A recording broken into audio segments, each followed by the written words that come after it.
do Senhor, como é bom ver a alegria,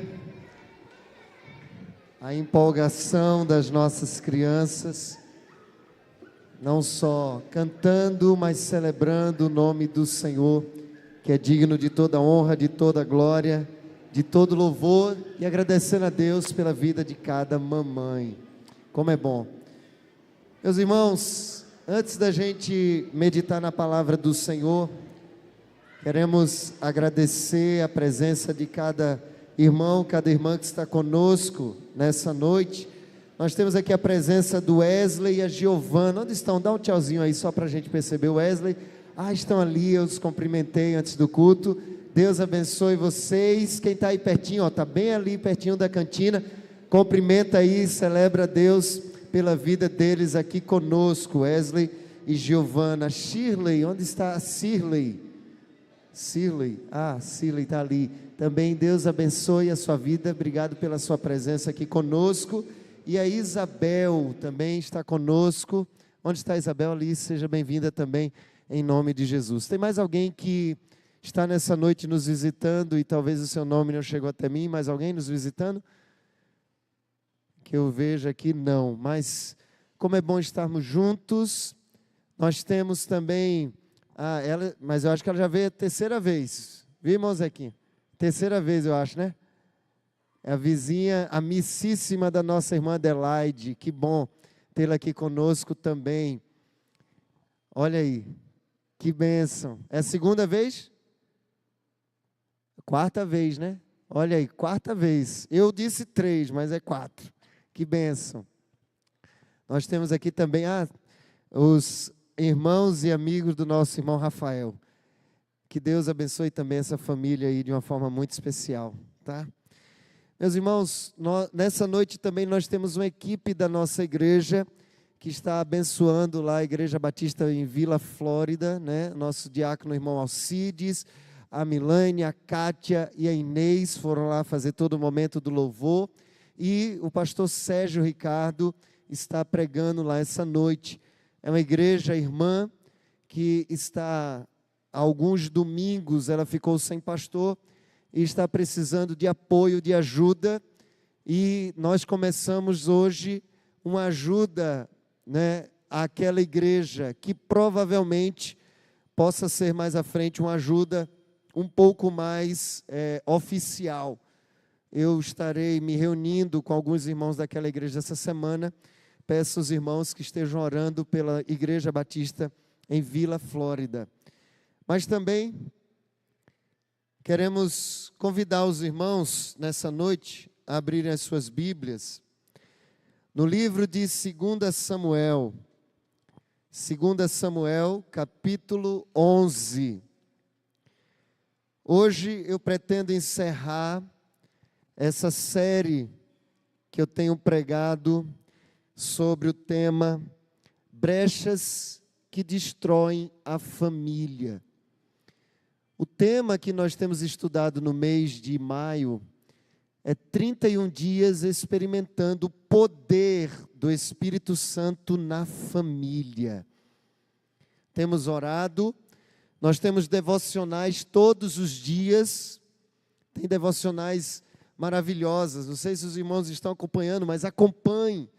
Tem a leitura, tem o áudio para você ouvir, então não tem motivos de você não participar desse período. Tem um outro desafio que eu tenho colocado diante da igreja, que é de cada família realizar o seu culto familiar. Na nossa revista mensal, você tem um culto para cada semana para ser realizado na família. Nós estamos fazendo lá em casa, na segunda-feira à noite, a gente reúne as meninas, cada um da família faz uma parte do culto, mas eu quero encorajar você também a fazer isso com a sua família. Junta quem tiver na casa no dia, faz o seu culto doméstico. Isso é poderoso. Meus irmãos, nessa noite eu quero falar sobre a última brecha que eu identifiquei no estudo que Deus foi falando no meu coração acerca desse texto. Brechas que destroem a família. E eu estou chamando essa última brecha de brecha da irresponsabilidade. É a brecha de quando nós não queremos assumir a nossa responsabilidade. Desde domingo passado, pela manhã, eu comecei a pregar no texto de 2 Samuel, capítulo 11. É o texto em que Davi, ele peca, cometendo adultério com Batseba. Ele peca, matando um dos seus soldados, Urias, e outros por causa disso. E eu tenho dito que esse capítulo, ele se torna um marco divisor na vida de Davi. Antes desse capítulo, você vai ver Davi experimentando conquistas no seu reino, na sua vida. Esse capítulo 11 de 2 Samuel demarca o início de uma série de tragédias na família de Davi. Eu disse hoje pela manhã que o texto bíblico poderia relatar tragédias políticas de Davi. Ele perdeu territórios. Tragédias econômicas de Davi. Ele perdeu dinheiro, mas não. O que a Bíblia vai mostrar depois do capítulo 11 de 2 Samuel é que a família de Davi virou um caos. E às vezes nós vivenciamos o caos na família. E o caos na família não é porque o projeto de Deus para a família é um projeto frustrado, não. Boa parte dos problemas e do caos que nós experimentamos é porque nós abrimos brechas na família. E o meu desejo é que cada um de nós identifique as áreas da nossa vida e da nossa família que precisam ser tratadas, que precisam ser fechadas, para que nós possamos edificar a nossa família no Senhor. Amém, irmãos? Vamos orar para a gente ler a palavra do Senhor. Feche os seus olhos. Pai, nós estamos aqui diante do Senhor. O nosso desejo é ouvir a Tua voz. O nosso desejo, Deus, é que o Senhor fale conosco em áreas, ações que precisam ser tomadas para protegermos as nossas famílias, para proteger a nossa vida, para estarmos em fidelidade com o Senhor. O meu desejo, Senhor, nessa noite é que mais uma vez o Senhor toque em nossos corações e pedimos, como o salmista Davi pede, abre os nossos olhos para que possamos ver as maravilhas da Tua lei. Essa é a nossa oração, em nome de Jesus. Amém. Meus irmãos, eu tenho definido brecha, e se puder colocar aí, como posturas e ações contrárias aos preceitos bíblicos que geram aberturas onde permitimos que o diabo potencialize nossas inclinações pecaminosas, nos oprima e muitas vezes nos escravize. Brechas que nós abrimos na família, brechas que abrimos no casamento, que vai oprimir muitas vezes, que vai escravizar em determinado tipo de pecado, brechas que muitas vezes vão trazer à tona dentro do nosso coração inclinações para determinados tipos de pecado. Mas nessa noite, em nome de Jesus, que nós possamos fechar brechas para que as nossas famílias, elas cresçam edificadas no Senhor. Eu tenho dito que o diabo, ele não tem permissão de tocar na vida de um servo do Senhor. A Bíblia vai dizer que o maligno não nos toca, a menos que Deus permita, por sua vontade soberana e por algo muito maior que Ele quer fazer, como aconteceu na vida de Jó. O diabo não nos toca a menos que você autorize ele abrindo brechas na sua vida. Então, ao longo dessa caminhada, domingo passado de manhã, domingo à noite, hoje pela manhã, eu comecei falando de 3 brechas. A primeira brecha eu chamei da brecha da imprudência. É quando você sabe que pode correr risco com alguma ação e você opta por isso. Você sabe dirigir um carro, sabe fazer uma ultrapassagem, mas ela é perigosa e você se arrisca. Você está sendo imprudente muitas vezes, colocando em risco a sua vida e a sua família. Às vezes a gente age assim na família. A gente sabe que determinada atitude vai colocar em risco a nossa família e a gente decide tomar essa direção. A gente age assim. A gente sabe que nós precisamos, o casamento, ele é como um jardim.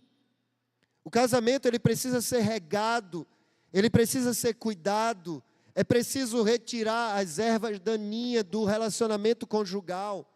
Você sabe que é assim, a Bíblia vai mostrar isso. E você decide não fazer isso, então você está sendo imprudente, você está dizendo, eu quero correr o risco. Então isso é uma brecha na família. A segunda brecha é a brecha da negligência. É quando você sabe o que fazer e não faz. Tudo isso nós olhamos na vida de Davi, no versículo 1 de 2 Samuel 11, quando era para ele ir para a guerra, ele não foi. E eu disse que a brecha da negligência é quando nós sabemos o que um pai, uma mãe deve fazer, repreender seu filho, instruir, está colado nele e não faz isso, deixa do jeito que quer. E você está sendo negligente, você está transferindo para outros uma responsabilidade que compete a você. Tem pais que eles estão abrindo mão da educação e deixando os avós educarem. E isso é negligência espiritual. Isso é danoso. A menos que os pais faltaram, não possam, então os avós assumem essa missão. Mas você, se você está com seus filhos, é uma responsabilidade que lhe cabe. Hoje pela manhã, eu falei talvez uma das mensagens mais difíceis para a minha vida. Orei bastante. Talvez você não veio, eu até digo, olha, encorajo você a assistir hoje de manhã. É uma mensagem dura, difícil. Pedi até para os irmãos não fugirem durante a mensagem. Alguns queriam fugir, outros queriam me matar. Pelo menos o olhar dizia isso. Eu disse, fica aí, deixa acabar o mês de maio, depois vocês me matam. Não tem problema, mas deixa eu terminar. É a brecha da irracionalidade. Quando você, ao invés de dominar o pecado, você permite que o pecado domine você. Tudo isso aconteceu com Davi. Ele viu uma mulher. Era para ele ter ido para a guerra, ele não foi.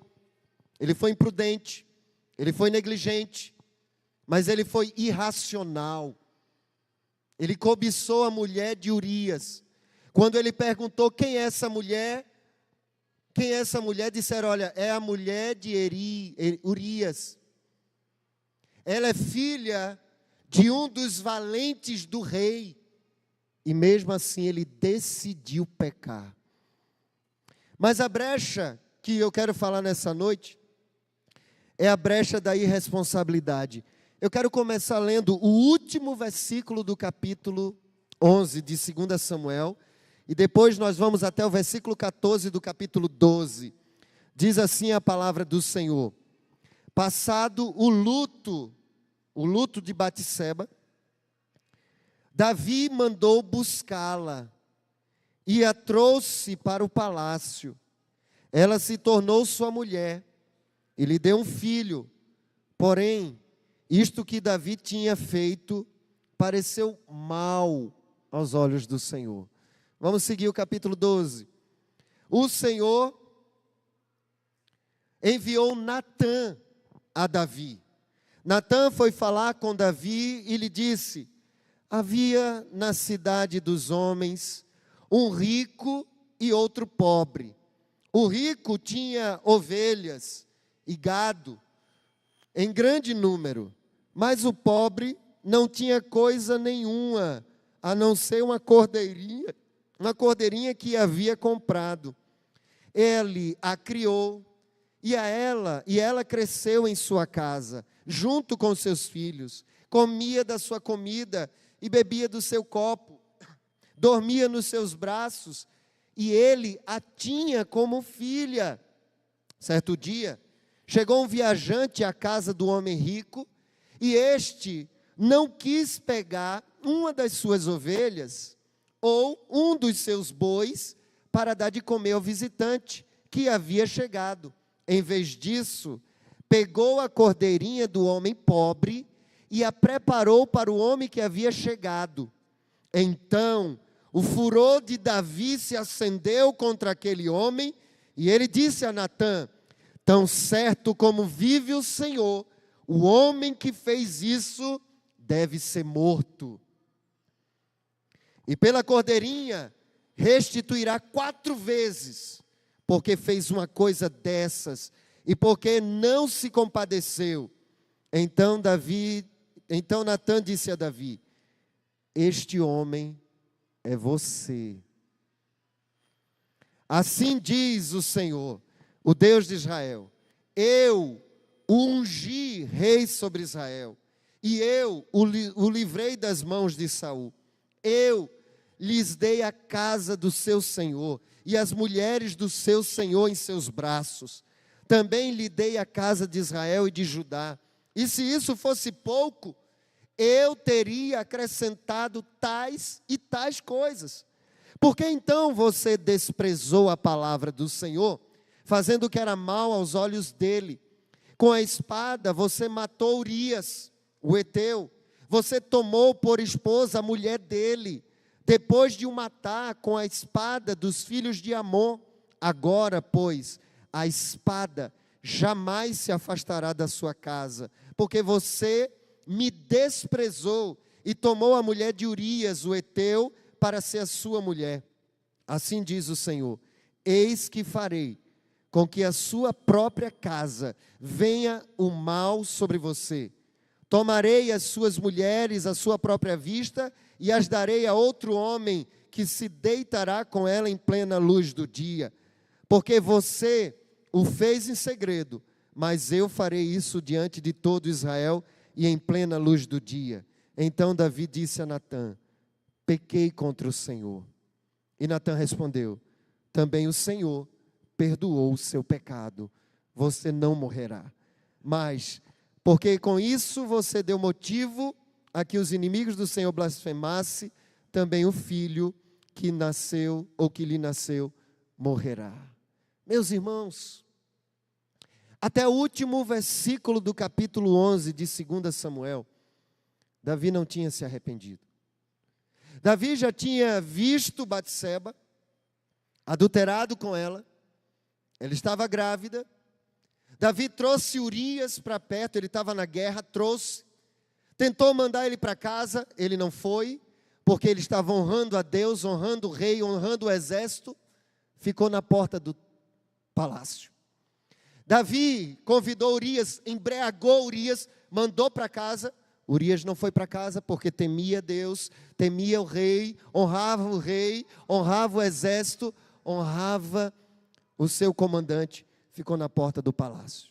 Como se não bastasse, então, o rei Davi mandou uma carta pela mão de Urias, mandando que o chefe Josias, o chefe do exército, olha, coloca Urias no lugar mais difícil da guerra, para ele morrer. Davi mandou matar Urias pela própria mão dele, por uma correspondência que ele mesmo levou. Urias morreu. O texto bíblico vai dizer que outros chefes do exército de Davi morreram. Davi matou Urias, Davi matou outros homens, e nada disso causou arrependimento no coração dele. Batseba era filha de um dos soldados mais íntimos e corajosos de Davi. Era neta de um conselheiro de Davi, e nada disso tinha trazido arrependimento ao coração de Davi. Meus irmãos, existem circunstâncias e brechas que nós abrimos na nossa vida, em que nós agimos de forma irresponsável e não assumimos a nossa responsabilidade de nos arrepender. E vocês vejam que Davi começa a experimentar uma tragédia na sua família. A brecha da irresponsabilidade diz respeito à ação de não querer ser responsável pelos nossos erros. Então procuramos um caminho mais curto, porém insuficiente para tentar esconder os nossos erros. O que eu quero dizer, a essência da mensagem nessa noite é: ser irresponsável, não assumir o erro, é brecha. Arrependimento é cura, é salvação, é restauração.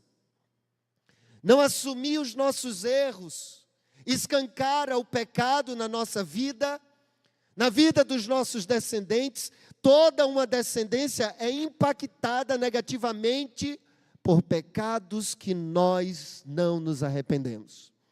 Mas quando nós confessamos e nos arrependemos, então a cura, restauração e salvação. Amém, irmãos? A brecha da irresponsabilidade é quando a gente não quer assumir a culpa. Inicialmente, Davi tentou esconder o erro. E hoje pela manhã eu mostrei a anatomia do pecado. Coloca aí a anatomia do pecado. Quando a gente vai investigar o pecado, a gente percebe que o pecado ele tem uma lógica. Primeiro, você vê algo que não deveria ver e pensa sobre isso. Davi olhou. Eu disse hoje pela manhã, ele não tinha internet, mas tinha a varanda do palácio dele. Ele olhou o que não deveria olhar.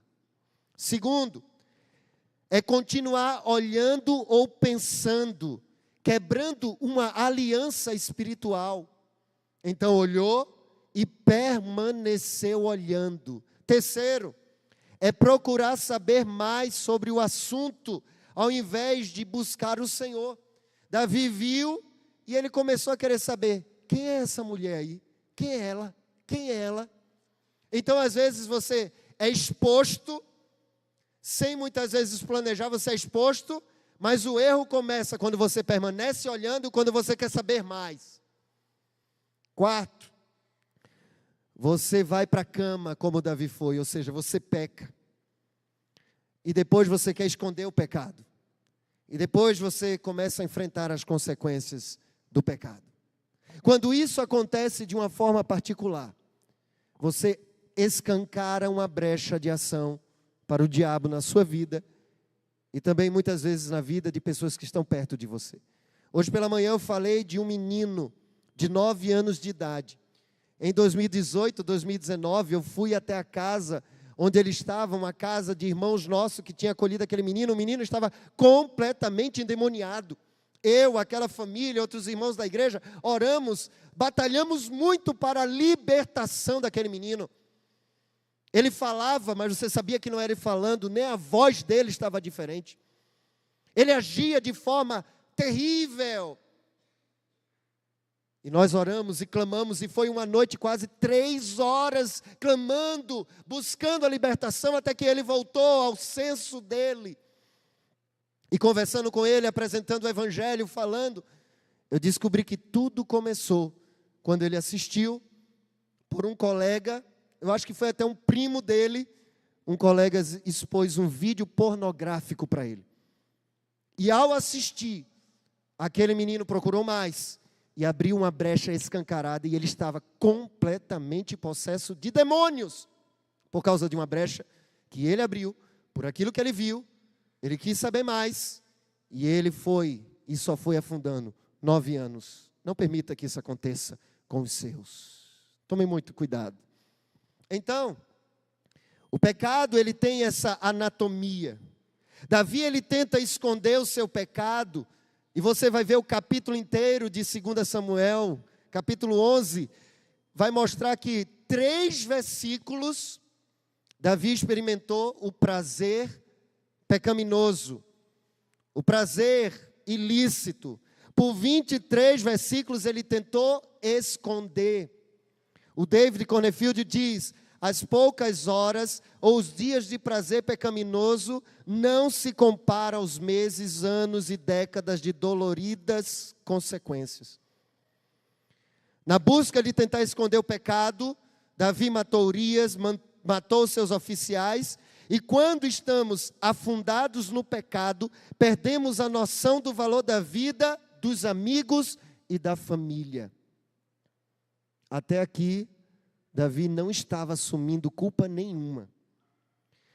Mas também, dentro da anatomia, nós temos que enfrentar as consequências do pecado. Depois do capítulo 11, 9 capítulos depois, 9 capítulos são apresentados só os problemas familiares que Davi enfrentou por causa disso. O filho concebido por Batseba morreu. Aminon, que era o primogênito de Davi, seguiu o mesmo caminho de Davi, caiu na armadilha de um amor ilícito e deixou que esse pecado o dominasse. Ele se envolveu sexualmente com a própria irmã, cometendo incesto. E o outro irmão, Absalão, matou Aminon 2 anos depois. Então agora você vê caos na família, incesto, assassinato, tudo isso por uma brecha que Davi abriu na sua casa. Absalão foge de casa. Absalão volta para Jerusalém, mas fica 2 anos sem falar com o pai. Tem coisas assim que acontecem nas famílias. Davi foge do seu filho. Absalão então se envolve sexualmente com as concubinas do seu pai. E isso de forma exposta, como Deus falou que iria acontecer. E aí a gente aprende que o custo do pecado é incomparavelmente terrível, comparado aos poucos minutos de um prazer pecaminoso. Mas vamos falar sobre hoje. A brecha da irresponsabilidade, quando a gente não assume a nossa culpa. Não é de hoje que o ser humano não quer assumir a sua culpa. Se você olhar na Bíblia, em Gênesis capítulo 3, quando Adão e Eva comeram do fruto proibido, Deus veio e perguntou: Adão, onde estás? Eu estava nu, tive medo e me escondi. Quem disse para você que você estava nu? Vocês comeram da árvore que eu disse para não comer? E qual foi a resposta de Davi? A mulher que tu me deste. Adão não assumiu a culpa, ele culpou a mulher e Deus. A mulher que o Senhor deu, ela é culpada e o Senhor também. Quando foi falar com a mulher, o que é que você fez? Foi a serpente que me enganou. Desde lá, desde o pecado original, o ser humano grave sempre olha para você dizendo assim: eu tenho a tendência de não assumir os meus erros. Eu tenho a tendência de não assumir os meus erros. Eu já contei aqui a história lá de casa, que uma vez eu fui subir a parede lá da escada e tinha um A escrito na parede. E eu sei que a Alice não risca a parede, mas alguém menor do que ela risca a parede. E colocou um A porque A é a palavra, a letra inicial do nome da outra. E eu perguntei: quem riscou?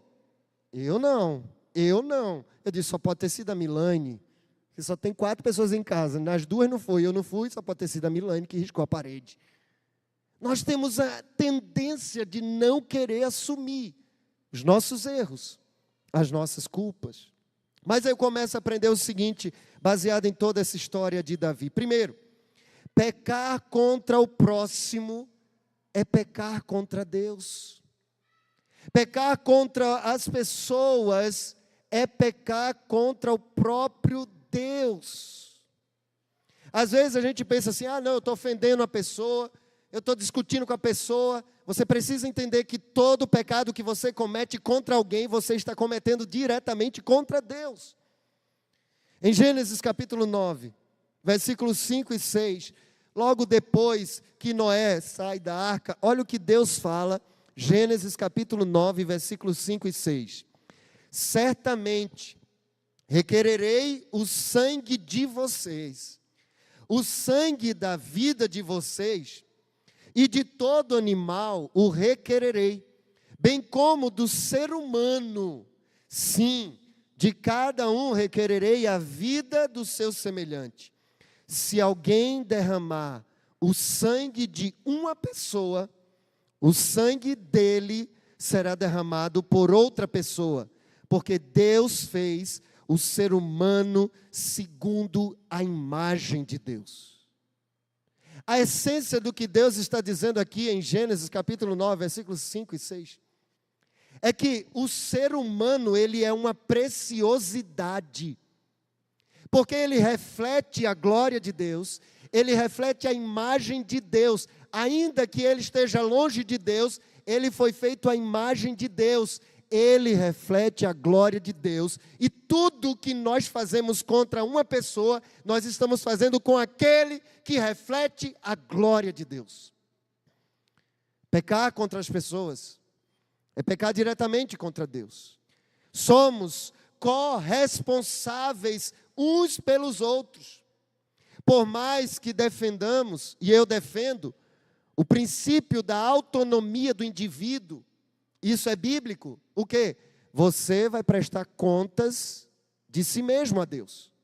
Cada um de nós, no dia do juízo, um por um, vai prestar contas a Deus de todos os atos que cometemos. Um por um. Por mais que nós entendemos a autonomia do indivíduo, e isso é bíblico, mas cada um dará conta de si mesmo, mas também é bíblico e claro que nós daremos conta de como lidamos uns com os outros. O jeito que nós tratamos uns aos outros. Se nós começarmos a pensar nisso, a gente vai parar de querer ofender as pessoas, de maltratar as pessoas, de ser ignorante com as pessoas, porque nós estamos fazendo isso com alguém que é a glória de Deus, é semelhante à imagem de Deus, nós estamos ferindo o próprio Deus. Isso nos faz pensar em como estamos nos relacionando uns com os outros. Mas também, eu aprendo que não somente pecar contra o próximo é pecar contra Deus, mas que todo pecado é um pecado contra Deus. Quando a mulher de Potifar quis se relacionar com José do Egito, ele fugiu. E ele disse: longe de mim pecar contra o Senhor. Ele não se preocupou, não foi com o dono da casa que ele estava somente, não. A primeira preocupação de José foi: eu não posso fazer isso contra o meu Deus.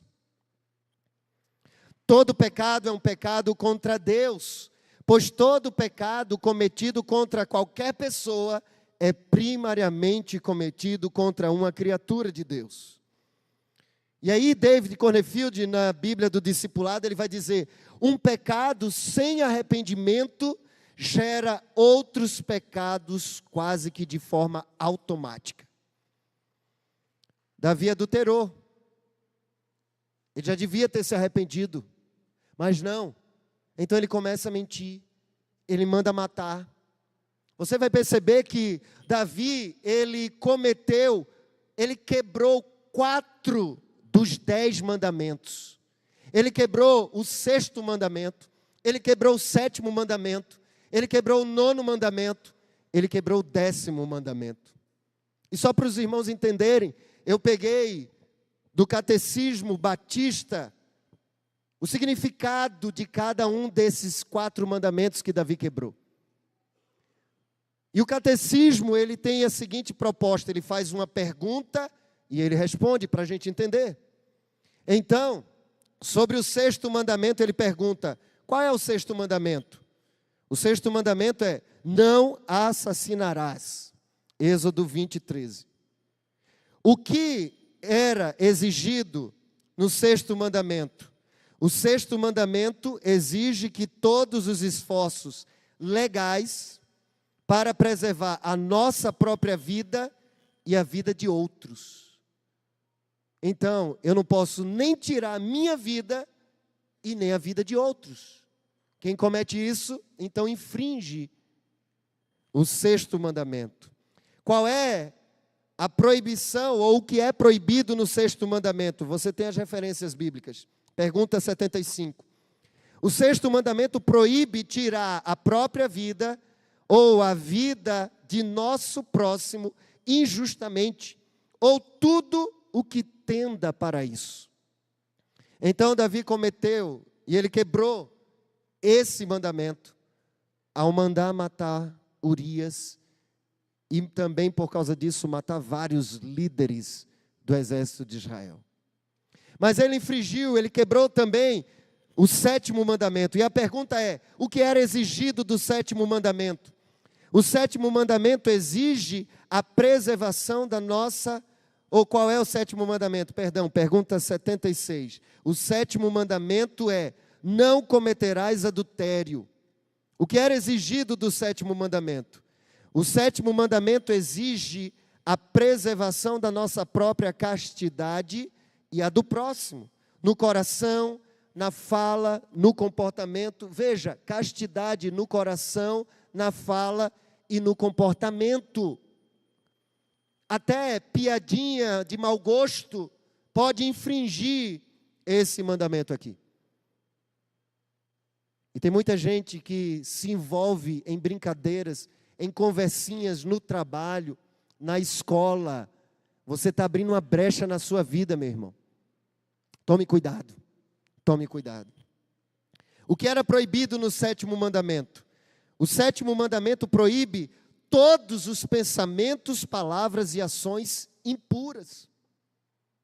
Mas Davi também infringiu o 9º mandamento. E qual é o 9º mandamento? O 9º mandamento é, não darás falso testemunho contra o teu próximo. O que era exigido no 9º mandamento?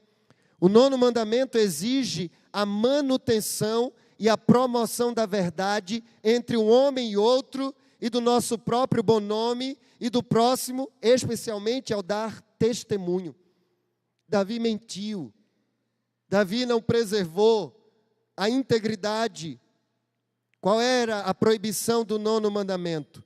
O 9º mandamento proíbe tudo aquilo que for prejudicial à verdade ou ofensivo a nós mesmos ou ao bom nome do nosso próximo. Ele não teve compromisso com a verdade. Ele infringiu o 10º mandamento. E o que é que diz o 10º mandamento? O 10º mandamento, ele é, não cobiçarás a casa do teu próximo, não cobiçarás a mulher do teu próximo, nem o servo do teu próximo, nem a sua serva, nem o seu boi, nem o seu jumento, nem alguma coisa que é do teu próximo. É como se Deus estivesse dizendo, olha, não cobice nada daquilo que eu confiei à mão de alguém. Nada. Eu entreguei, eu confiei a alguém. Tudo isso. Não cobice isso. O que é exigido do 10º mandamento? O 10º mandamento exige total contentamento com a nossa própria condição, com um correto e caridoso padrão de espírito para com o nosso próximo e tudo que é dele. Então, às vezes, a gente olha para o que o outro tem e fica, puxa, como eu queria ter a casa que ele tem, como eu queria ter o carro que ele tem. Você está cobiçando aquilo que Deus confiou para o outro. Tomemos cuidado com isso, irmãos. E aí, o que era proibido no 10º mandamento? O 10º mandamento proíbe todo descontentamento com a nossa própria condição, a inveja ou pesar pelo bem do nosso próximo. Tem gente que fica chateado porque o outro prospera, fica angustiado porque ele está avançando e eu não. E todos os movimentos desordenados e afeições por qualquer coisa que seja do outro. Esse é o 10º mandamento. É a falta do contentamento, de se alegrar com o que Deus dá. E olha que Deus chama a atenção de Davi. Eu vou ler novamente capítulo 12, versículo 6 até o versículo 9. Só que eu vou ler na King James agora, só para ajudar o pessoal da mídia. Olha o que Deus diz. Davi, depois que ele ouve o alerta de Natã, Deus falando sobre Natã diz, aliás, Davi, né? Antes, porém, deverá pagar 4 vezes o preço da cordeira, porque agiu sem misericórdia. Então Davi revelou a Davi, este homem és tu. E assim diz Deus de Israel. Olha o que Deus fala para Davi. Eu te ungi rei de Israel. eu te salvei das mãos de Saul. Eu te dei o palácio e as mulheres do teu senhor. Eu te dei a casa de Israel e de Judá. E se isso não for suficiente, eu haveria acrescentado muito mais. Davi não estava se contentando com o que Deus tinha dado. E Deus ainda disse assim: se você quisesse mais alguma coisa, se você me pedisse, eu te daria. Mas Davi não tomou essa atitude. Ele quis conquistar por conta própria. Ele foi dominado pelo pecado e ele tomou ações pecaminosas. Irmãos, a falta de contentamento, a falta de se satisfazer com o que Deus nos dá, nos faz a gente ser dominado pelo pecado e cobiçar o que é do outro. E se necessário for, a gente mata o outro. E a gente rouba o que é do outro. Quando na verdade Deus está dizendo: se você precisa de algo, pede a mim. Ora a mim. Toda essa postura, na verdade, é uma rejeição de quem é o próprio Deus para nós. Por isso que todo pecado contra qualquer pessoa é um pecado contra o próprio Deus. Diante de tudo isso, Davi, ele conhecia a lei, por duas razões. A lei já existia, os 10 mandamentos, e mais, era uma obrigação do rei, diariamente, ler a lei de Deus e ler os mandamentos. Ele sabia de tudo isso. E muitas vezes nós sabemos, mas decidimos pecar. A grande diferença que eu falei de Davi e entre nós, os regenerados, é que Davi ele tinha o poder do Espírito, mas não tinha o Espírito dentro dele. Nós temos. Não temos a razão de seguir assim. Então, mais do que as consequências trágicas familiares que Davi experimentou, ele experimentou uma outra consequência terrível, que é uma consequência espiritual. E aí eu aprendo uma outra lição de que pecados não confessados, eles nos fazem adoecer. Nos faz adoecer. Olha na sua Bíblia, ou vai ser projetado o Salmo 32. Quem está com Bíblia, abre a Bíblia, marca a sua Bíblia. O Salmo 32 é um salmo que Davi escreveu depois de ter pecado com Batseba. E do versículo 1 até o versículo 5, Davi diz assim: bem-aventurado aquele cuja transgressão é perdoada, cujo pecado é coberto. Bem-aventurado é aquele a quem o Senhor não atribui iniquidade, em cujo espírito não há engano. Não atribui iniquidade porque foi perdoado. Enquanto eu calei os meus pecados, envelheceram os meus ossos, pelos meus constantes gemidos todo dia, porque a tua mão pesava dia e noite sobre mim, e o meu vigor secou como no calor do verão. Confessei-te o meu pecado, e a minha iniquidade não mais ocultei. Eu disse: confessarei ao Senhor as minhas transgressões, e tu perdoaste a iniquidade do meu pecado. Todo o salmo fala sobre esse motivo.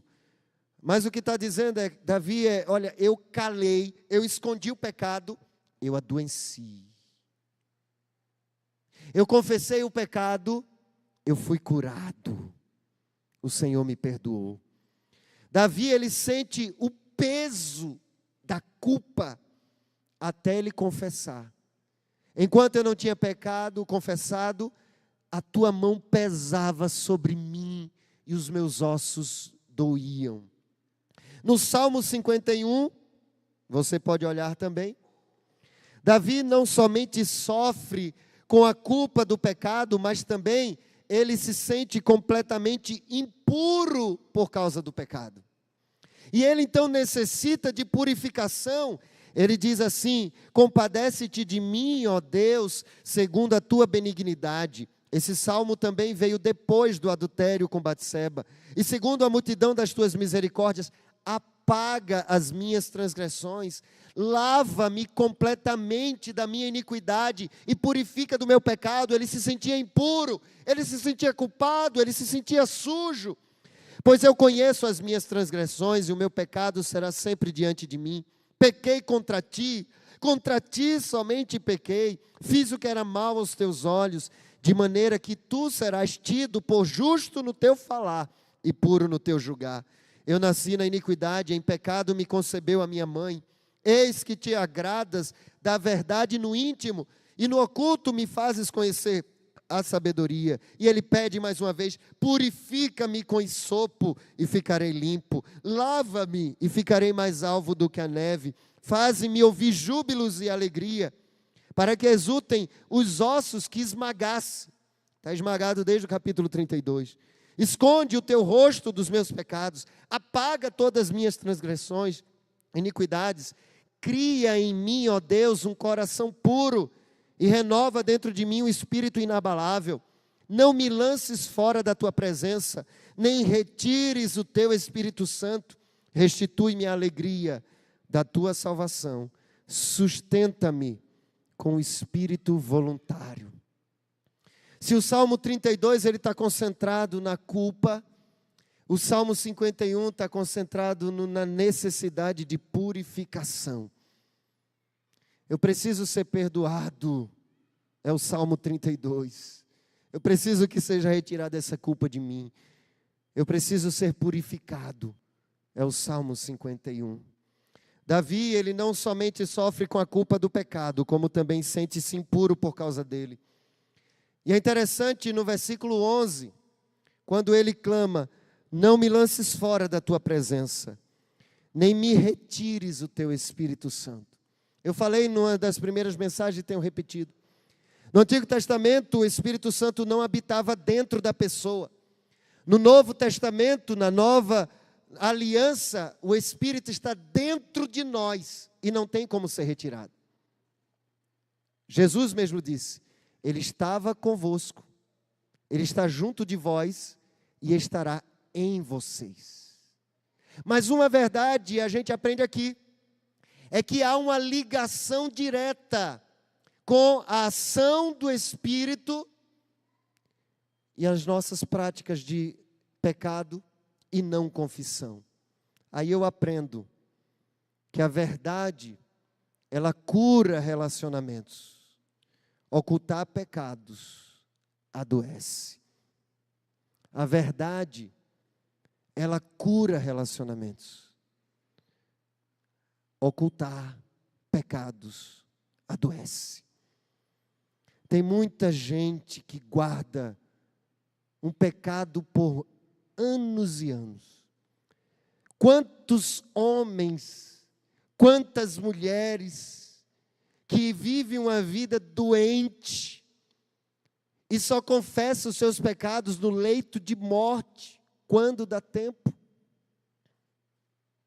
A Bíblia está dizendo: olha, enquanto você não confessar, você vai adoecer. Mas quando você confessa, você é curado, você é transformado, você é restaurado. A salvação, a transformação. Não permita adoecer por pecados não confessados. E por último,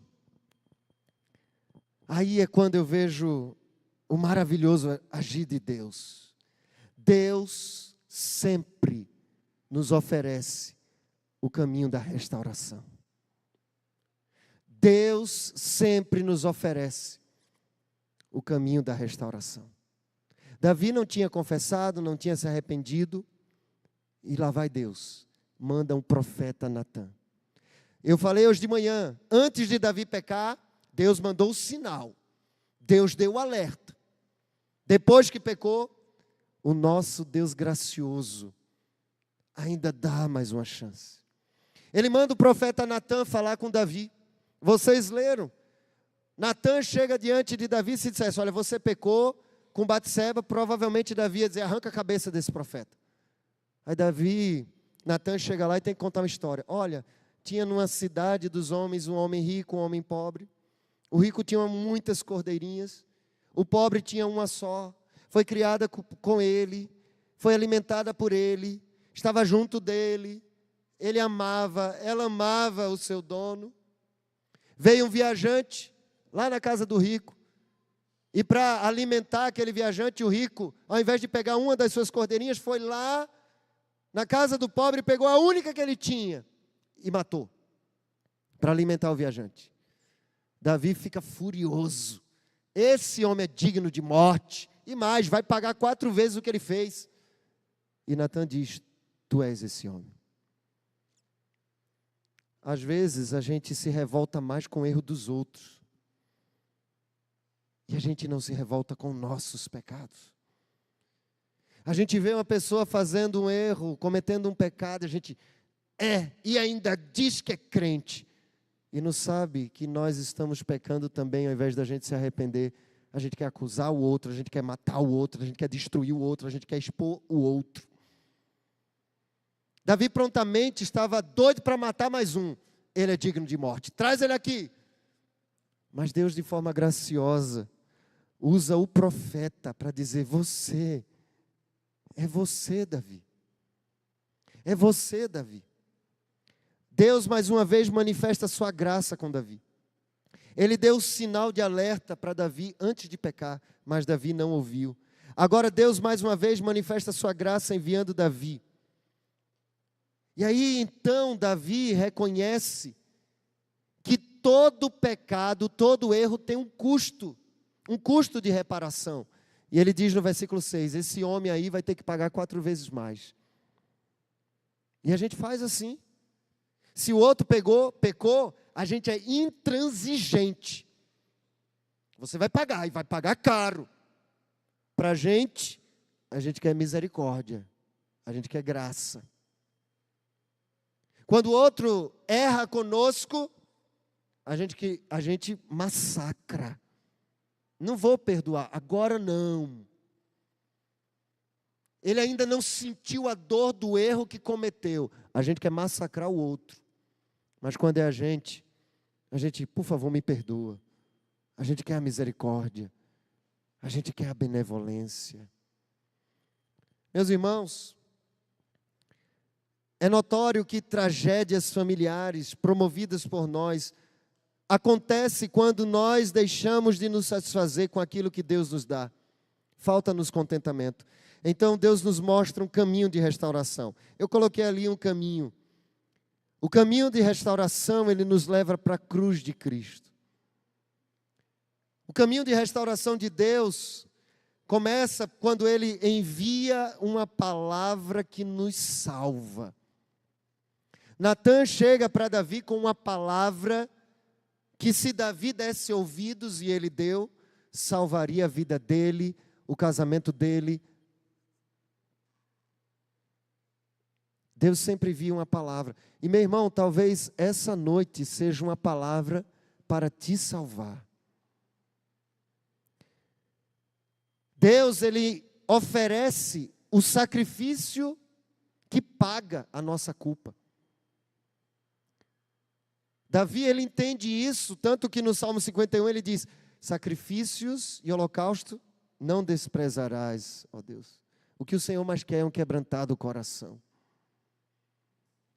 Mas Ele também espera de nós, o Senhor espera de nós, apenas um arrependimento que nos perdoa. É interessante porque essas 3 expressões vieram ao meu coração no final da mensagem dessa manhã. Quando eu fui para ali, na hora do apelo, que estava cantando, veio essas 3 palavras e eu escrevi rapidamente no meu tablet desse caminho. O Senhor enviou a palavra, Ele enviou Natan. O Senhor oferece o sacrifício. Quando Ele ofereceu os sacrifícios, os holocaustos, era para a gente pedir perdão. E Ele dá a oportunidade de arrependimento. Mas tudo isso aqui aponta para Jesus. Porque Ele envia a sua palavra. O verbo se fez carne. Ele veio até nós. Jesus é a palavra de Deus. Ele enviou a palavra. Deus, Ele oferece o sacrifício. Ele sacrificou o Filho por mim e por você. Eu ouvi alguém dizer, e eu já citei aqui, mas vou dizer de novo. A justiça humana diz o seguinte: você deve, você paga. A justiça de Deus diz o seguinte: você deve, eu vou pagar. Nós devemos a Deus, mas Ele pagou com o seu Filho, matando na cruz do Calvário. Porque Deus amou o mundo de tal maneira que deu o seu Filho unigênito, para que todo aquele que nele crê não pereça, mas tenha a vida eterna. E tudo o que Ele espera de nós é um arrependimento.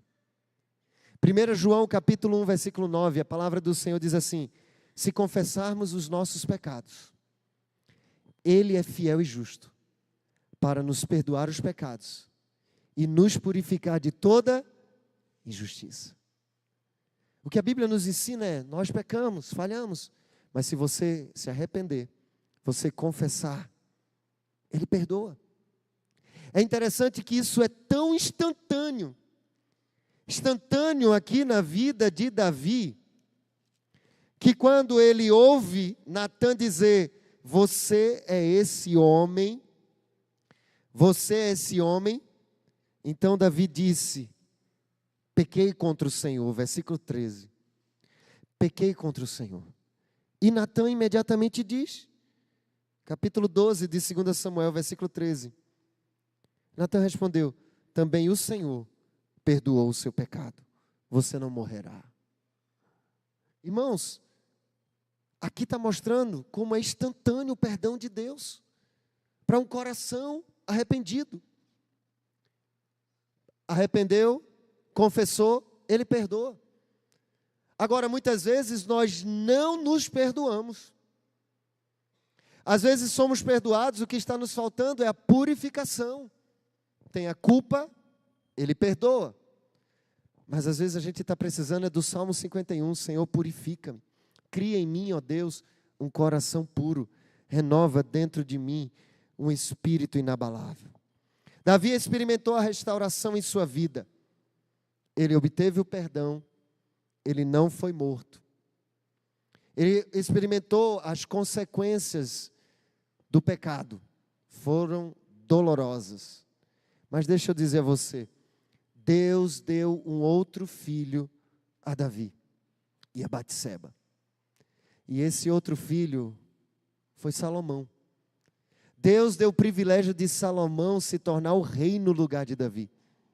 E é da descendência de Salomão que veio Jesus. O nosso Deus é um Deus que nos concede uma segunda chance. Hoje eu quero orar por aqueles que reconhecem que são pecadores diante de Deus. Quero orar por aqueles que estão doentes pela culpa do pecado, ou têm um sentimento de impureza, mas que querem experimentar o poder restaurador do perdão de Deus. Eu quero convidar a igreja toda a ficar de pé. Nós vamos orar, nós vamos cantar, mas eu quero orar e fazer uma oração muito específica. Se você entende que precisa se arrepender diante de Jesus, ter nesse momento um momento de confissão, onde você vai ser restaurado, ou você precisa de purificação, você precisa ser limpo, eu quero te convidar a vir aqui à frente. Mas eu quero pedir que encarecidamente, quando alguém chegar aqui, uma outra pessoa já chega junto e começa a orar pela vida dessa pessoa. Mas não precisa ser apenas arrependimento que te traga aqui. A gente falou 4 mensagens sobre brechas. Talvez o que você queira dizer: Senhor, em uma dessas 4 mensagens eu identifiquei algumas brechas na minha vida, na minha família. E eu quero consagrar a minha família ao Senhor. Eu quero fechar as brechas. Então, se esse é seu desejo, enquanto nós cantamos, sai do seu lugar, venha consagrar a sua família também diante do Senhor. Vamos fechar brechas. Vamos colocar a nossa família diante do altar do Senhor. E à medida que for chegando alguém, vamos orar. Alguém vem junto e já começa a orar. Vamos cantar. Enquanto cantamos, você pode vir aqui à frente.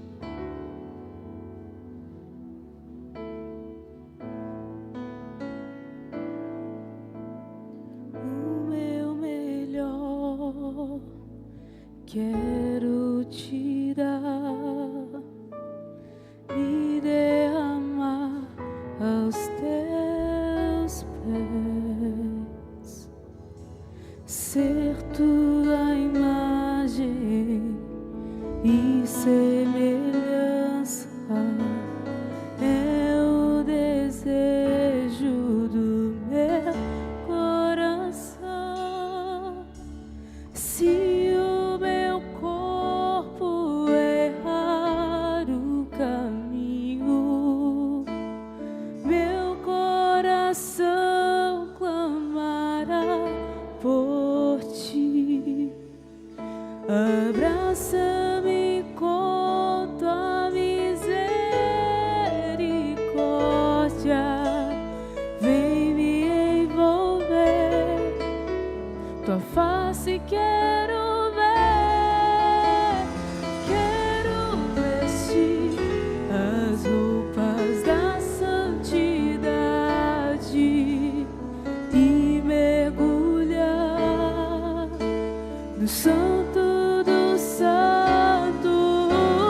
Tenho sede de Deus, quero conhecer, quero exalar mais de Deus. Nós vamos orar, mas se você quer consagrar a sua família ao Senhor, a sua vida, o seu casamento, se você quer fechar a brecha, se você quer se arrepender diante de Deus, vem aqui à frente agora, imediatamente, porque eu quero orar por você. Eu vou me ajoelhar e vou orar, mas não fica preso aí não, vem rápido. Eu quero orar por você. Coloca a sua família diante do altar do Senhor. E, irmãos, não deixa ninguém sozinho aqui não. Se vier um casal abraça, começa a orar. Se vier um homem, vem um homem, começa a orar por essa pessoa. Se vier uma mulher, vem uma mulher. Por favor, vem orar com as pessoas que estão aqui à frente. Abraça alguém. Faz o Senhor abraçar cada família, cada vida que está aqui. Tem mulheres aqui sozinhas, tem homens sozinhos, tem casais. Eu preciso de mais gente aqui orando. Vem pelo corredor do meio que você chega aqui na frente. Uma pessoa para cada pessoa aqui orando. Tem mais diácono, diaconisa, intercessor. Vem aqui, ó, tá cheio de gente sozinho. Vem aqui, vem orar por alguém. Não deixa ninguém sozinho não, em nome de Jesus. Vamos orar. Deus, nós nos colocamos diante do Senhor, do teu altar. Nós estamos diante da palavra do Senhor. Ouvimos, ó Deus, tantas verdades duras, Senhor, tantas situações difíceis, mas há uma esperança para nós, porque nós temos o Espírito Santo de Deus agindo entre nós nesses dias, Pai. Nós temos o Espírito Santo de Deus em nós, e o que nós queremos experimentar não é o que nós podemos produzir, mas o que o teu Espírito Santo pode fazer. E nós pedimos, Pai, em nome de Jesus, traz, Senhor, purificação, Senhor, as vidas que estão aqui à frente. Traz, Senhor, perdão àqueles que estão confessando os seus pecados, que estão precisando, ó Deus, do perdão pelas suas culpas. Traz perdão, Senhor, em nome de Jesus. Fecha as brechas, Senhor. Se há, ó Deus, famílias, casais, maridos, esposas, colocando, Senhor, brechas que têm identificado nos seus lares, em nome de Jesus, fecha as brechas, Senhor. Se há casais, famílias, filhos que estão, ó Deus, consagrando as suas famílias no altar do Senhor, consagra, Senhor. Nós queremos, ó Deus, experimentar o teu agir, o teu poder, transformando, ó Deus, caos em beleza, caos em ordem na nossa família. E nós esperamos isso, pelo poder do teu Espírito. É a nossa oração, em nome de Jesus, amém. Se você orou por alguém aí, fala para ela, olha, Deus te abençoe em nome de Jesus. Em seguida, dá um abraço, voltemos para os nossos lugares e vamos encerrar cantando essa canção.